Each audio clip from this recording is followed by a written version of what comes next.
Our goal is to help prevent traffic accidents, free up people's time, and reduce carbon emissions by fundamentally changing car use, he wrote. We were all too eager to believe.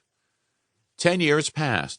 Private sector funding for research on driverless systems surged tenfold, from $6 billion in 2015 to over $60 billion in 2018. AV prototypes logged millions of miles on real roads and billions more cruising around inside virtual worlds. Simulations nested inside simulations like so many Russian dolls. But a funny thing happened on the way to the future.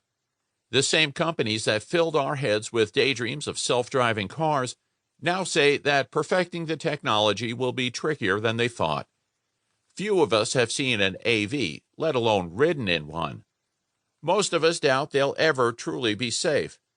And workers of the world tremble at the prospect of a job-destroying robo-vehicle invasion to come. In the meantime, our attitudes about how we get around have changed.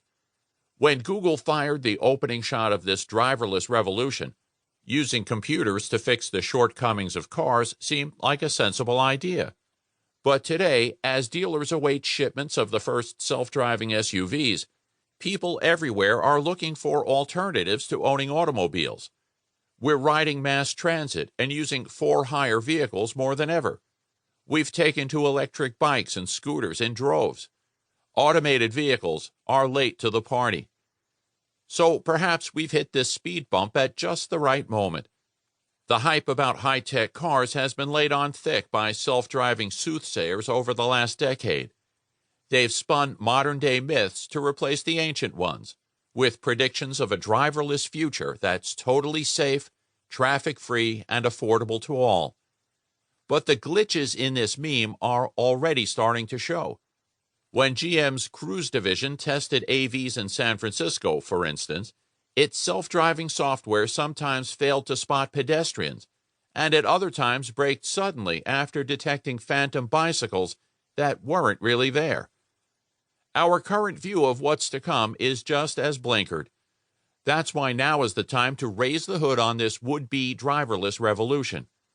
Because as those false promises are washed away, new futures will be revealed. Fantasies of highways filled with identical pod cars cruising in synchrony will fade. Visions of cities powered by computer-controlled vehicles of 1,000 shapes, sizes, and speeds will take their place. We'll see that moving people isn't the killer app for AVs. Moving stuff is. And horror stories about the clueless choices of computer chauffeurs will give way to the far greater danger of robot-powered transportation monopolies. As we try to overcome our mistaken beliefs about the driverless future, we won't entirely escape our superstitions. That's because the way forward is haunted by specters both old and new. AVs will be our most intense and intimate encounter with artificial intelligence in the physical world, and we'll trust these mysterious new machine minds with our safety and welfare, even after they've taken our jobs.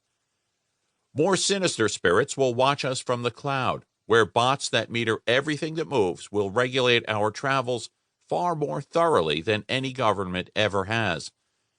Most ghastly of all are the millions of restless souls, the future victims of avoidable crashes, who will torment us if we don't embrace this technology with vigor.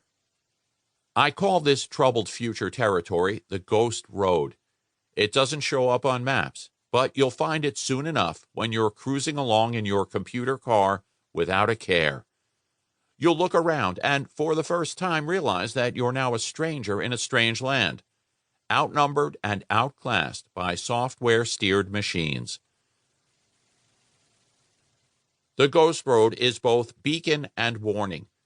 Despite delays and detours in the quest for vehicle automation, over the coming decade we'll finally master this technology. Computers and cars will combine, and neither will ever be the same again. The machines that result from this merger will transform how billions of people live, work, and travel in the century to come. But this is no repeat of the Motor Age's upheaval. AVs aren't dumb machines.